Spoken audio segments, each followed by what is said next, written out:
¿Dónde nace Sague? ¿En cuál fue el seno familiar, el núcleo donde nace Luis Roberto Alves? Antes de ser saguiño, Sí. ¿Dónde nace?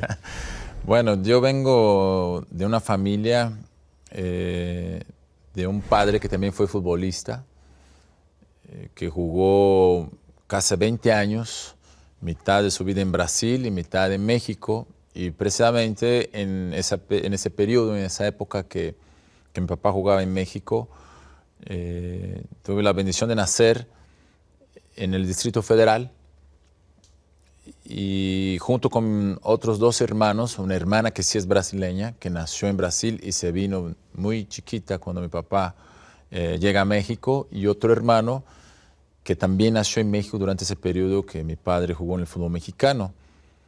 Una familia tradicional, podríamos decir así, de siempre estar mis padres inculcándonos los valores y principios que son fundamentales para el desarrollo de cualquier ser humano, que gracias a esas bases de valores y principios, por supuesto, me dieron la pauta para seguir el camino que siempre quise desde niño, que era también emular los pasos de mi padre. Entonces, una familia, te digo, tradicional, de valores, muy unida, muy amorosa en cuanto a las relaciones que siempre han transmitido mis padres hacia nosotros, y nosotros tratando también de hacerlos sentirse orgullosos por todos los esfuerzos que hicieron para encaminar. En la época que mi padre jugó al fútbol, Elmore, tú sabes mejor que nadie, no existían esos contratos multimillonarios que los futbolistas, inclusive en mi época, no ganábamos, y hoy en día ni se diga, ¿no? Son circunstancias diferentes, distintas.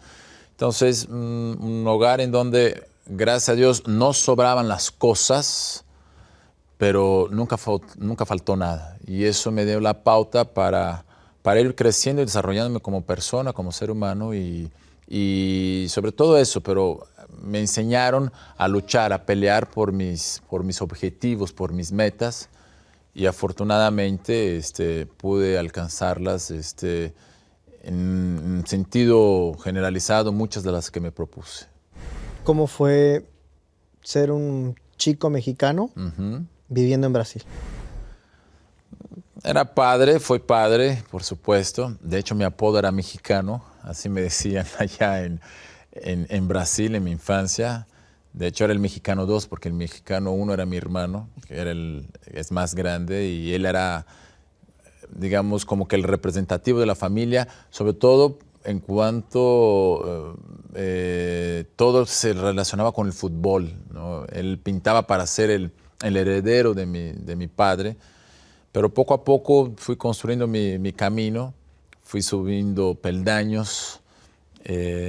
Pero fue una infancia muy padre. Estudié en una escuela católica muy estricta de la orden de San Agustín, eran los padres.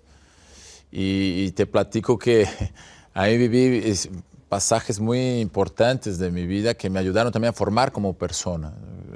Obviamente los valores religiosos están muy marcados en mi persona. El tratar de convertirme en un ser humano responsable, con compromiso, con siempre estar dispuesto en ayudar al próximo, ¿no? Y compartir las cosas, pero al mismo tiempo con una educación muy estricta. Te digo, si te portabas mal en el patio previo a las clases, como los padres eran españoles, entonces si hacías alguna travesura decían: vete al paredón y quédate ahí parado hasta que suene la campana, y ya como que todo el mundo te va a observar que seguramente hiciste algo malo, y ya te puedes formar en donde, digamos, se formaban cada quien de acuerdo a su salón, ¿no? Entonces era difícil, ¿no? De repente te portabas mal, no por ese instinto, pero vaya, alguna travesura que hacías normal de un niño, ¿no? O jugabas. O sea, eran muy estrictos. No podías correr de repente, tenías que respetar a las niñas, porque era un colegio mixto.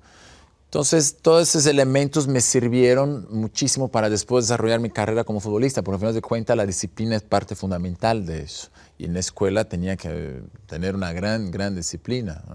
O me acuerdo también esa anécdota del famoso Mundial de 78, que los padres, como eran españoles, y les, por supuesto, les encantaba el fútbol, me acuerdo que fue como que medio burla, porque sabían que era mexicano, y te recordarás, México hizo un papel muy, medio triste en ese mundial. ¿No? Malo. Malo, exactamente, un papel malo. Y me acuerdo que los padres, ¿no?, bromeaban, decían, no, hombre, ¿cómo? Tus paisanos, mira la selección de México. Y eso fue un estímulo muy grande en mi persona para que yo soñara que algún día podía representar a mi país y como que iba a borrar esa historia negativa, ¿no?, ese pasaje malo de la selección mexicana en el Mundial de 78. Esos todos elementos me ayudaron mucho a llegar a donde llegué. Pero fue una infancia muy padre, muy bonita, con mucho amor, con mucho cariño, y dentro de los parámetros normales de una familia de clase media, en donde la prioridad eran los estudios, ¿no? Mis papás querían que estudiáramos los tres, y el fútbol no era parte de mi vida, pero después se fue dando de tal forma que ya fue el camino que decidí seguir.